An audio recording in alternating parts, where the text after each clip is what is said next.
Capítulo 17. La transfiguración. 6 días después, Jesús tomó consigo a Pedro, a Jacobo y a Juan su hermano, y los llevó aparte a un monte alto, y se transfiguró delante de ellos, y su rostro resplandeció como el sol, y sus vestiduras se volvieron blancas como la luz. Y aquí se les aparecieron Moisés y Elías hablando con él. Entonces Pedro, tomando la palabra, dijo a Jesús: Señor, bueno es estarnos aquí. Si quieres, haré aquí 3 enramadas, una para ti, otra para Moisés y otra para Elías. Mientras estaba aún hablando, he aquí una nube luminosa los cubrió, y una voz salió de la nube diciendo: Este es mi Hijo amado en quien me he complacido, a él oíd. Cuando los discípulos oyeron esto, cayeron sobre sus rostros y tuvieron gran temor. Entonces se les acercó Jesús y tocándolos dijo: Levantaos y no temáis. Y cuando alzaron sus ojos, no vieron a nadie sino a Jesús solo. Elías y Juan el Bautista. Mientras descendían del monte, Jesús les ordenó diciendo: No contéis a nadie la visión hasta que el Hijo del Hombre haya resucitado de entre los muertos. Y sus discípulos le preguntaron diciendo: ¿Por qué pues dicen los escribas que Elías debe venir primero? Y respondiendo él dijo: Elías ciertamente viene y restaurará todas las cosas. Pero yo os digo que Elías ya vino y no lo reconocieron, sino que le hicieron todo lo que quisieron. Así también el Hijo del Hombre va a padecer a manos de ellos. Entonces los discípulos entendieron que les había hablado de Juan el Bautista. Jesús sana a un muchacho epiléptico. Cuando llegaron a la multitud, se le acercó un hombre que, arrodillándose delante de él, dijo: Señor, ten misericordia de mi hijo, porque es epiléptico y sufre terriblemente, porque muchas veces cae en el fuego y muchas en el agua. Y lo traje a tus discípulos y ellos no pudieron curarlo. Respondiendo Jesús dijo: Oh, generación incrédula y perversa, ¿hasta cuándo estaré con vosotros? ¿Hasta cuándo os tendré que soportar? Tráedmelo acá. Y Jesús lo reprendió, y el demonio salió de él, y el muchacho quedó curado desde aquel momento. Entonces los discípulos, llegándose a Jesús en privado, dijeron: ¿Por qué nosotros no pudimos expulsarlo? Y él les dijo: Por vuestra poca fe, porque en verdad os digo que si tenéis fe como un grano de mostaza, diréis a este monte: Pásate de aquí allá, y se pasará, y nada os será imposible. Pero esta clase no sale sino con oración y ayuno. Jesús anuncia otra vez su muerte. Mientras andaban juntos por Galilea, Jesús les dijo: El Hijo del Hombre va a ser entregado en manos de los hombres, y le matarán, y al tercer día resucitará. Y ellos se entristecieron mucho. Pago del impuesto del templo. Cuando llegaron a Capernaum, se acercaron a Pedro los que cobraban el impuesto de 2 dracmas y dijeron: ¿No paga vuestro maestro las 2 dracmas? Él dijo: Sí. Y cuando él llegó a casa, Jesús se le anticipó diciendo: ¿Qué te parece, Simón? ¿De quiénes cobran tributos o impuestos los reyes de la tierra? ¿De sus hijos o de los extraños?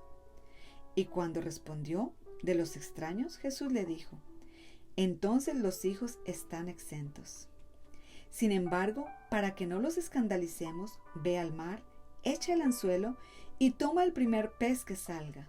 Y cuando le abras la boca, hallarás un estáter. Tómalo y dáselo por ti y por mí.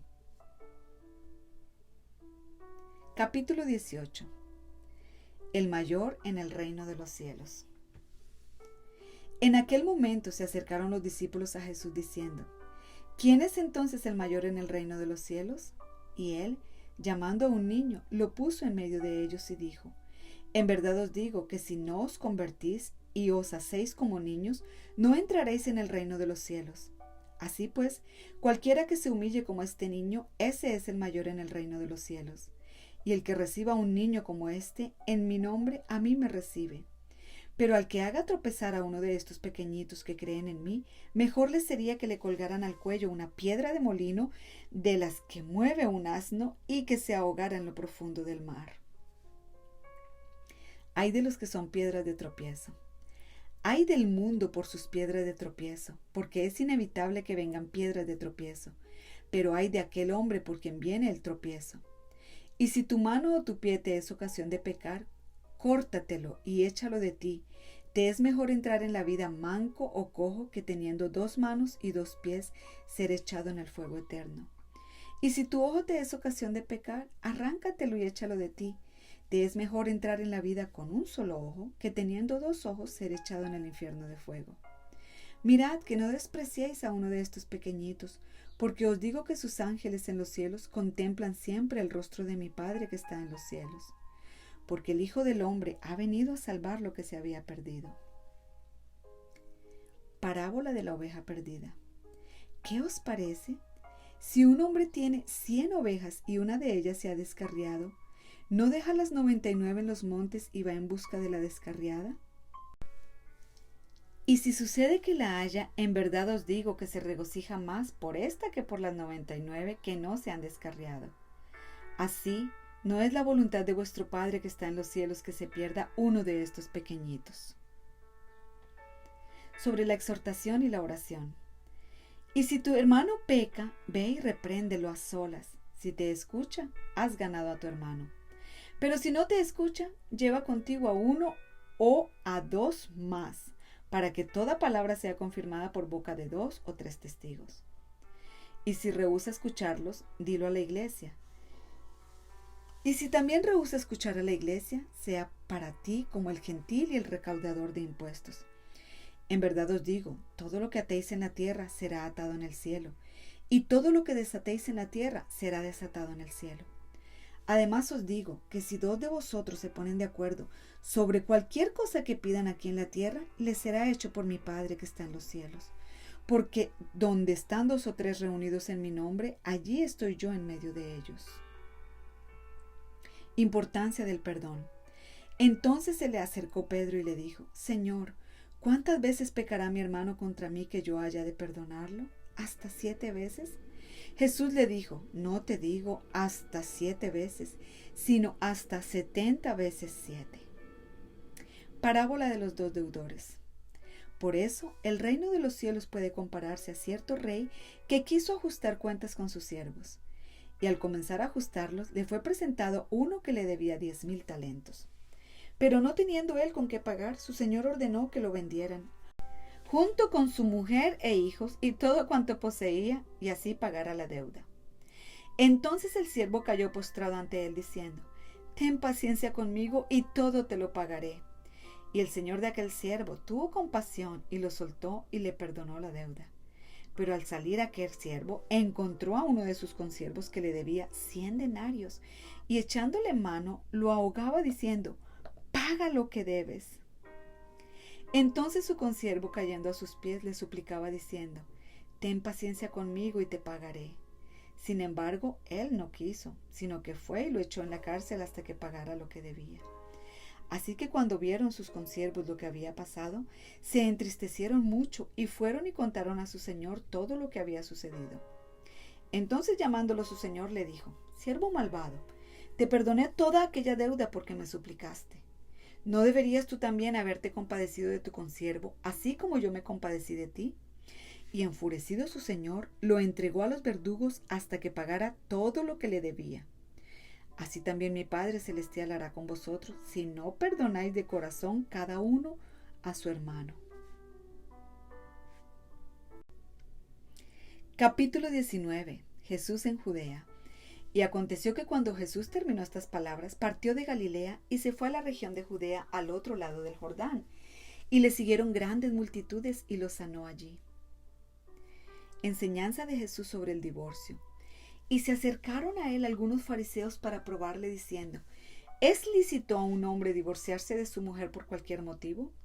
Y respondiendo Jesús dijo: ¿no habéis leído que aquel que los creó desde el principio los hizo varón y hembra? Y añadió: por esta razón el hombre dejará a su padre y a su madre y se unirá a su mujer, y los 2 serán una sola carne. Por consiguiente, ya no son 2, sino una sola carne. Por tanto, lo que Dios ha unido, ningún hombre lo separe.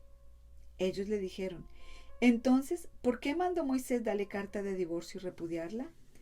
Él les dijo: por la dureza de vuestro corazón, Moisés os permitió divorciaros de vuestras mujeres, pero no ha sido así desde el principio. Y yo os digo que cualquiera que se divorcie de su mujer, salvo por infidelidad, y se case con otra, comete adulterio. Los discípulos le dijeron: si así es la relación del hombre con su mujer, no conviene casarse. Pero él les dijo: no todos pueden aceptar este precepto, sino solo aquellos a quienes se les ha sido dado. Porque hay eunucos que así nacieron desde el seno de su madre, y hay eunucos que fueron hechos eunucos por los hombres, y también hay eunucos que asimismo se hicieron eunucos por causa del reino de los cielos. El que pueda aceptar esto, que lo acepte. Jesús bendice a los niños. Entonces le trajeron algunos niños para que pusiera sus manos sobre ellos y orara, y los discípulos los reprendían. Pero Jesús les dijo: dejad a los niños y no les impidáis que vengan a mí, porque de los que son como estos es el reino de los cielos. Y después de poner las manos sobre ellos, se fue de allí. El joven rico. Y he aquí se le acercó uno y dijo: Maestro, ¿qué bien haré para obtener la vida eterna? Y él le dijo: ¿por qué me preguntas acerca de lo bueno? Solo uno es bueno, pero si deseas entrar en la vida, guarda los mandamientos. Él le dijo: ¿cuáles? Y Jesús respondió: no matarás, no cometerás adulterio, no hurtarás, no darás falso testimonio, honra a tu padre y a tu madre, y amarás a tu prójimo como a ti mismo. El joven le dijo: todo esto lo he guardado, ¿qué me hace falta todavía? Jesús le dijo: si quieres ser perfecto, ve y vende lo que posees y da a los pobres, y tendrás tesoro en los cielos, y ven, sígueme. Pero al oír el joven estas palabras, se fue triste, porque era dueño de muchos bienes. Peligro de las riquezas. Y Jesús dijo a sus discípulos: en verdad os digo que es difícil que un rico entre en el reino de los cielos. Y otra vez os digo que es más fácil que un camello pase por el ojo de una aguja que el que un rico entre en el reino de Dios. Al oír esto, los discípulos estaban llenos de asombro y decían: entonces, ¿quién podrá salvarse? Pero Jesús mirándolos les dijo: para los hombres eso es imposible, pero para Dios todo es posible. Entonces respondiendo Pedro le dijo: he aquí, nosotros lo hemos dejado todo y te hemos seguido. ¿Qué pues recibiremos? Y Jesús les dijo: en verdad os digo que vosotros que me habéis seguido, en la regeneración, cuando el Hijo del Hombre se siente en el trono de su gloria, os sentaréis también sobre 12 tronos para juzgar a las 12 tribus de Israel. Y todo el que haya dejado casas, o hermanos, o hermanas, o padre, o madre, o hijos, o tierras por mi nombre, recibirá 100 veces más y heredará la vida eterna. Pero muchos primeros serán últimos, y los últimos primeros. Capítulo 20. Parábola de los obreros de la viña. Porque el reino de los cielos es semejante a un hacendado que salió muy de mañana para contratar obreros para su viña. Y habiendo convenido con los obreros de 1 denario al día, los envió a su viña. Y salió como a la hora tercera, y vio parados en la plaza a otros que estaban sin trabajo. Y a estos les dijo: id también vosotros a la viña, y os daré lo que sea justo. Y ellos fueron. Volvió a salir como a la hora sexta y a la novena, e hizo lo mismo. Y saliendo como a la hora 11, encontró a otros parados y les dijo: ¿por qué habéis estado aquí parados todo el día sin trabajar? Ellos le dijeron: porque nadie nos contrató. Él les dijo: id también vosotros a la viña. Y al atardecer, el señor de la viña dijo a su mayordomo: llama a los obreros y págales su jornal, comenzando por los últimos hasta los primeros. Cuando llegaron los que habían sido contratados como a la hora 11, cada uno recibió 1 denario. Y cuando llegaron los que fueron contratados primero, pensaban que recibirían más, pero ellos también recibieron 1 denario cada uno. Y al recibirlo, murmuraban contra el hacendado diciendo: estos últimos han trabajado solo 1 hora, pero los has hecho iguales a nosotros, que hemos soportado el peso y el calor abrasador del día. Pero respondiendo él, dijo a uno de ellos: amigo, no te hago ninguna injusticia. ¿No conviniste conmigo de 1 denario? Toma lo que es tuyo y vete. Pero yo quiero darle a este último lo mismo que a ti. ¿No me es lícito hacer lo que quiero con lo que es mío? ¿O es tu ojo malo porque yo soy bueno? Así, los últimos serán primeros y los primeros últimos. Jesús anuncia su muerte por tercera vez. Cuando Jesús iba subiendo a Jerusalén, tomó aparte a los 12 discípulos y por el camino les dijo: He aquí, subimos a Jerusalén y el Hijo del Hombre será entregado a los principales sacerdotes y escribas y le condenarán a muerte. Y le entregarán a los gentiles para burlarse de él, azotarle y crucificarle, y al tercer día resucitará. Petición de los hijos de Zebedeo. Entonces se le acercó la madre de los hijos de Zebedeo con sus hijos, postrándose ante él y pidiéndole algo. Y él le dijo: ¿Qué deseas? Ella le dijo: Ordena que en tu reino estos 2 hijos míos se sienten, uno a tu derecha y el otro a tu izquierda. Pero respondiendo Jesús dijo: No sabéis lo que pedís. ¿Podéis beber la copa que yo voy a beber? Ellos le dijeron: Podemos. Él les dijo: Mi copa ciertamente beberéis, pero sentarte a mi derecha y a mi izquierda no es mío el concederlo, sino que es para quienes ha sido preparado por mi Padre. Al oír esto, los 10 se indignaron contra los 2 hermanos. Pero Jesús, llamándolos junto a sí, dijo: ¿Sabéis que los gobernantes de los gentiles se enseñorean de ellos y que los grandes ejercen autoridad sobre ellos? No ha de ser así entre vosotros, sino el que quiera entre vosotros llegar a ser grande, será vuestro servidor, y el que quiera entre vosotros ser el primero, será vuestro siervo. Así como el Hijo del Hombre no vino para ser servido, sino para servir y para dar su vida en rescate por muchos. Curación de 2 ciegos de Jericó. Al salir de Jericó le siguió una gran multitud, y he aquí 2 ciegos que estaban sentados junto al camino. Al oír que Jesús pasaba, gritaron diciendo: Señor, Hijo de David, ten misericordia de nosotros. Y la gente los reprendía para que se callaran. Pero ellos gritaban más aún diciendo: Señor, Hijo de David, ten misericordia de nosotros. Deteniéndose Jesús los llamó y dijo: ¿Qué queréis que yo haga por vosotros? Ellos le dijeron: Señor, deseamos que nuestros ojos sean abiertos. Entonces Jesús, movido a compasión, tocó los ojos de ellos y al instante recobraron la vista y le siguieron.